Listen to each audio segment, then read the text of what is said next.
아소카 대왕제위 기원전 26만 8232년은 인도 역사상 가장 위대한 통치자 중 한 명으로 평가되며, 특히 칼링가 전쟁 기원전 261년 이후 불교로 개종하고 평화 정책을 시행한 것은 세계사적으로도 중요한 사건이다. 이는 단순한 개인적 신념의 변화가 아니라 한 국가의 정치사회 체제를 근본적으로 변화시키고 나아가 동남아시아와 세계사회까지 영향을 미친 중요한 전환점이었다. 마우리아 왕조의 3대 황제인 아소카는 초기에는 군사정복을 통해 영토를 확장하는 전형적인 정복군주였다. 당시 마우리아 왕조는 인도 대부분을 통합한 강력한 제국이었으나 동쪽의 칼링가 현재의 오디샤 지역은 독립을 유지하고 있었다. 기원전 261년 아소카는 칼링가를 정복하기 위해 대규모 전쟁을 벌였고, 이 전쟁에서 10만 명 이상이 목숨을 잃고 15만 명이 포로가 되는 엄청난 희생이 발생했다. 전쟁이 끝난 후 아소카는 폐허가 된 칼링가 지역과 수많은 사망자들을 보며 큰 충격을 받았다. 당시 왕은 전쟁터를 직접 돌아보며 유족들의 고통과 참혹한 현실을 목격했으며, 이는 그의 인생을 완전히 바꾸는 계기가 되었다. 이후 그는 더 이상 무력 정복을 하지 않겠다고 선언하고 전쟁이 아닌 평화를 기반으로 한 통치 철학을 모색하기 시작했다. 칼링가 전쟁 이후 아소카는 불교를 받아들이고 이를 국가 통치 이념으로 삼았다. 그는 단순히 개인적인 신앙으로 불교를 받아들인 것이 아니라 불교의 가르침을 바탕으로 제국 전체를 운영하는 정책을 시행했다. 아소카는 다르마 법돌이라는 개념을 중심으로 새로운 통치 이념을 확립했으며, 이 다르마는 비폭력, 자비, 관용, 정의, 도덕적 삶을 강조하는 것이었다. 아소카의 다르마 정책은 단순한 종교적 교리 전파가 아니라 사회적 개혁과 행정 시스템의 변화를 포함하는 광범위한 것이었다. 주요 정책은 다음과 같다. 비폭력과 생명 존중. 아소카는 불필요한 전쟁을 금지하고 동물 희생을 줄이며 인간과 동물 모두의 생명을 보호하는 정책을 추진했다. 왕실에서 시행되던 대규모 동물 제사를 금지하고 동물 보호를 위한 법률을 제정했다. 사회복지정책. 전국 곳곳에 병원과 의료시설을 설립하고 우물과 도로를 건설하여 백성들의 생활 환경을 개선했다. 여행자와 가난한 사람들을 위한 쉼터도 마련했다. 행정개혁과 종교적 관용. 아소카는 다르마 마하마트라라는 특별관리들을 임명하여 불교뿐만 아니라 자이나교, 힌두교 등 모든 종교가 조화롭게 공존할 수 있도록 장려했다.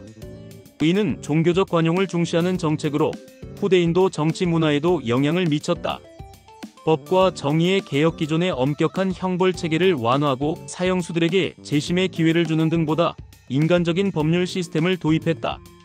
아소카 대왕의 불교 정책은 단순히 인도 내부에만 머물지 않았다. 그는 불교를 제국 전역에 전파할 뿐만 아니라 주변 국가들에도 적극적으로 포교 활동을 펼쳤다. 그는 스리랑카, 동남아시아, 중앙아시아, 심지어 지중해 지역까지 불교 전도단을 파견하며 불교를 국제적인 종교로 성장시키는 데 결정적인 역할을 했다.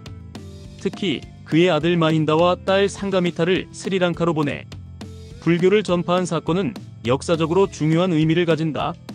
이들이 전한 불교는 이후 테라바다 불교 상좌부 불교로 발전하여 오늘날 미얀마, 태국, 캄보디아, 라오스 등 동남아시아 불교의 근간이 되었다. 또한 아소카는 헬레니즘 문화권과도 접촉하며 당시 그리스 마이너스 박트리아 왕국과 서양 세계에까지 불교 사절을 보냈다. 이는 동서양 문화 교류의 중요한 사례이며 불교가 아시아를 넘어 글로벌한 종교로 확산되는 기반을 마련했다. 아소카는 자신의 정책과 사상을 널리 알리기 위해 아소카 칙령을 남겼다. 그는 제국 전역에 암석과 석주 기둥에 칙령을 새겨 백성들에게 도덕과 법에 대한 가르침을 전했다. 이 칙령들은 불교적 가치, 도덕적 삶, 관용, 자비, 평등을 강조하며 인도 역사상 최초로 대중을 대상으로 한 체계적인 정책 홍보물이었다. 이러한 칙령은 오늘날까지 남아있으며 아소카의 통치 철학을 이해하는 중요한 자료로 활용된다. 특히 인도의 국기 문양에도 사용된 사르나트의 아소카 기둥사자. 기둥은 그의 유산을 상징하는 대표적인 유물이다. 아소카 대왕은 단순한 정복군주에서 비폭력과 종교적 관용을 실천한 통치자로 변화한 사례로 평가된다. 그의 통치는 단순한 이상론이 아니라 사회개혁과 정책 변화를 통해 현실적으로 실현된 평화주의 모델이었다. 그가 확립한 불교적 통치 이념과 행정개혁은 후대 인도뿐만 아니라 동남아시아와 동아시아의 불교 국가 형성에 결정적인 영향을 미쳤으며 결과적으로 불교가 세계적인 종교로 확산되는 데에 중요한 역할을 했다. 아소카의 통치는 현대적으로도 중요한 의미를 가지며 폭력과 전쟁이 아닌 평화와 도덕적 가치를 기반으로 한 국가 운영이 가능하다는 사례로 남아있다. 이는 세계사적으로도 독보적인 사례로 평가되며 그가 남긴 유산은 오늘날까지도 지속적으로 연구되고 있다.